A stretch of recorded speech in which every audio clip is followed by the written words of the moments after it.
بسم اللہ الرحمن الرحیم۔ فجر کی نماز کے اندر جو سنتیں ہیں اور یہ واجب کے قریب ہیں، یہ ضروری پڑھنی ہیں۔ ایک بندہ ایسا ہے کہ جو آیا اور اس نے دیکھا کہ جماعت کھڑی ہے، تو وہ اگر سنتیں پڑھ کے جماعت میں شامل ہو سکتا ہے تو اسے چاہیے کہ وہ مسجد کے اندر اگر جماعت ہو رہی ہے تو وہ باہر برآمدے میں چلا جائے۔ اگر برآمدے میں ہے تو ایک دو صفیں چھوڑ کر پیچھے کھڑا ہو کے وہ کیا کر لے، 2 رکعت سنتیں ادا کر کے جماعت میں شامل ہو جائے۔ تو اگر ایسے وقت میں پہنچا کہ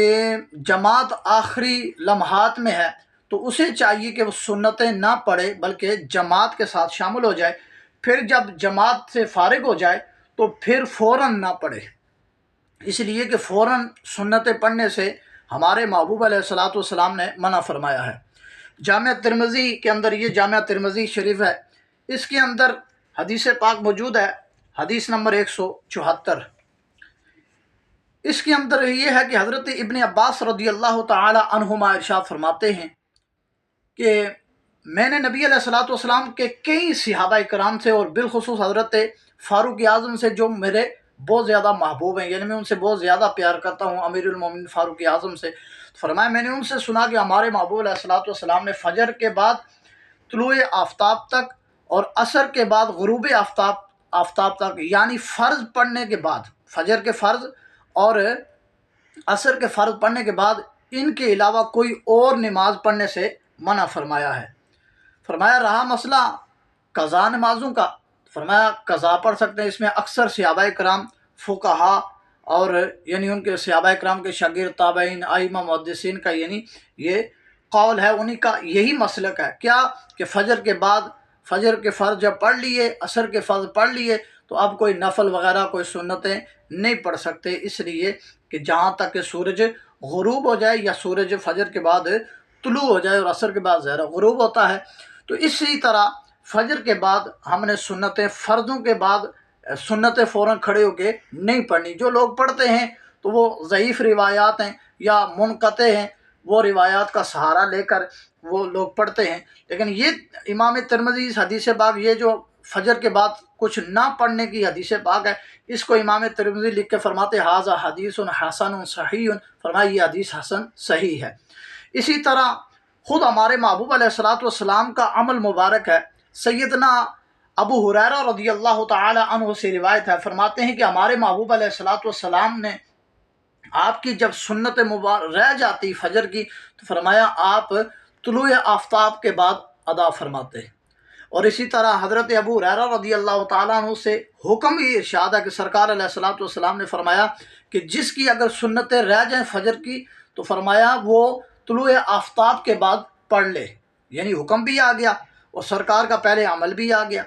اسی طرح حضرت عبداللہ بن عمر رضی اللہ تعالی عنہما کا اپنا عمل بھی یہ ہے کہ ظاہر جب سرکار کا عمل آ گیا تو صحابہ کرام کا بھی، سبحان اللہ، لیکن حضرت عبداللہ بن عمر رضی اللہ تعالیٰ عنہ بھی یعنی حضرت ابن عمر رضی اللہ تعالیٰ عنہما کیا کرتے کہ وہ حضرت یعنی ان کی اگر سنتیں رہ جاتی حضرت ابن عمر رضی اللہ تعالیٰ عنہما کی تو وہ فجر کے فرضوں کے بعد فوراً نہیں بلکہ طلوع آفتاب کے بعد پڑھتے تھے۔ اسی طرح حضرت قاسم بن محمد رضی اللہ تعالیٰ عنہما کا بھی یہی عمل ہے کہ وہ جب سنتیں رہ جاتی فجر کی تو وہ فوراً نہیں پڑھتے تھے بلکہ سورج طلوع ہو جائے تو اس کے بعد پڑھا کرتے تھے۔ تو اس لیے جب بھی ہماری اگر سنتیں رہ جائیں تو ہمیں فوراً نہیں پڑھنی بلکہ فجر کے فرضوں کے بعد نہیں بلکہ فجر کے بعد طلوع آفتاب کا انتظار کر کے اس کے بعد کیا کر لے، وہ قضا کی نیت سے پڑھ لے۔ تو اللہ تعالی ہم سب کو یہ سیکھنے کی توفیق عطا فرمایا۔ ہمارے محبوب علیہ الصلوۃ والسلام نے عمل بھی فرمایا، حضرت ابو ہریرہ سے روایت ہے، سرکار کا اپنا عمل شریف بھی موجود ہے،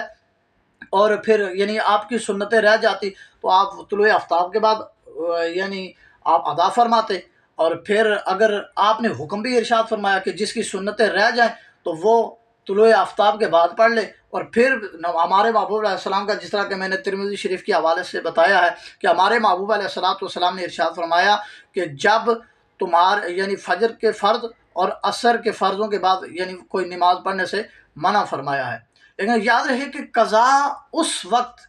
قضا پڑھنے کی اجازت ہے، اس میں پڑھ سکتے ہیں، لیکن فرض قضا جو ہیں وہ پڑھ سکتے ہیں۔ لیکن بہتر یہ ہے، قضا نماز پڑھنے کے لیے بہتر یہ ہے کہ خفیہ طور پر رکھ کے پڑھیں، اس لیے کسی کے سامنے قضا نماز نہ پڑھیں، اس لیے کہ گناہ کا، چونکہ یہ قضا نماز کرنا بہت بڑا گناہ ہے، یہ بہت بڑا جرم ہے، قضا جان بوجھ کے نمازوں کو قضا کر دینا۔ لیکن گناہ کا اظہار کرنا بھی گناہ ہے،